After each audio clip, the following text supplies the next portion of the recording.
சுற்றியிருப்பவர்களால் நாம் பல நேரங்களில் மனதளவில் கஷ்டப்படும் போதெல்லாம் நமக்கு நாமே உத்வேகம் கொடுத்து கொண்டிருந்தால் மட்டும்தான் நம்முடைய வெற்றி நம்மை சேரும்.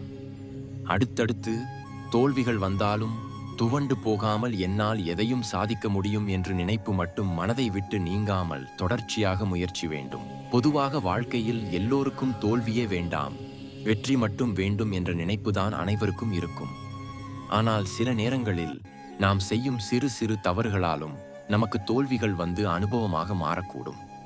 பல நேரங்களில் கூட இருப்பவர்களே நமக்கு செய்யும் துரோகங்கள் கூட நமக்கு தோல்வியை ஏற்படுத்திவிடும். ஆனால் அந்த நேரத்தில் இப்படி ஆகிவிட்டதே என்று நடந்து முடிந்த விஷயத்தை எண்ணி எண்ணி வருத்தத்தில் இருக்கும்போது நாம் கஷ்டத்தில் மட்டும்தான் இருக்க முடியுமே தவிர வெற்றியை ருசி பார்க்க முடியாது. அந்த நேரத்தில் நமக்கு நாமே உத்வேகம் கொடுத்து கொண்டிருந்தால் மட்டும்தான் அடுத்த என்ன செய்ய முடியும் என்பதை யோசிக்கவே முடியும். தோல்விகளால் அடிபட்டால் உடனே எழுந்து விடுங்கள். இல்லை என்றால் இந்த உலகம் உங்களை புதைத்துவிடும். வெற்றி பெற்றவர்களை மட்டும்தான் இந்த உலகமே கொண்டாடும். நாம் தோல்வி பெற்றுவிட்டால் இது எனக்கு ஏற்கனவே தெரியும், இவருக்கு இப்படித்தான் ஆகும் என்று ஒரே வார்த்தையில் இந்த உலகம் நம் முயற்சிகளையும் கஷ்டங்களையும் புதைத்து விடுவார்கள்.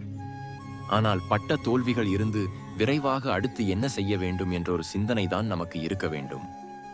ஐயோ இப்படி ஆகிவிட்டதே என்று யோசித்துக் கொண்டே இருக்கக்கூடாது.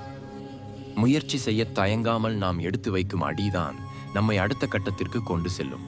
நீ என்ன செய்தாலும் அதற்கு குற்றம் சொல்ல 4 பேர் இருப்பார்கள். ஆனால் அந்த 4 பேர்கள் உங்களுடைய குற்றத்தை மட்டும்தான் பார்த்து கொண்டிருப்பார்களே தவிர நீங்கள் வெற்றி பெற்ற பிறகு அவர்கள் அதை குறித்து பேச முடியாது. உங்கள் வெற்றியால் மட்டும்தான் அவர்கள் எதுவும் பேசாமல் இருக்க வைக்க முடியும். உண்மையான வாழ்க்கை என்றால் அடுத்தடுத்து முயற்சியும் புதிய அனுபவங்களும் கிடைத்துக் கொண்டிருக்க வேண்டும். இருக்கும் சூழ்நிலையில் புதியதை கற்று வெற்றியை மகிழ்ச்சியோடு இன்றே கொண்டாடுங்கள்.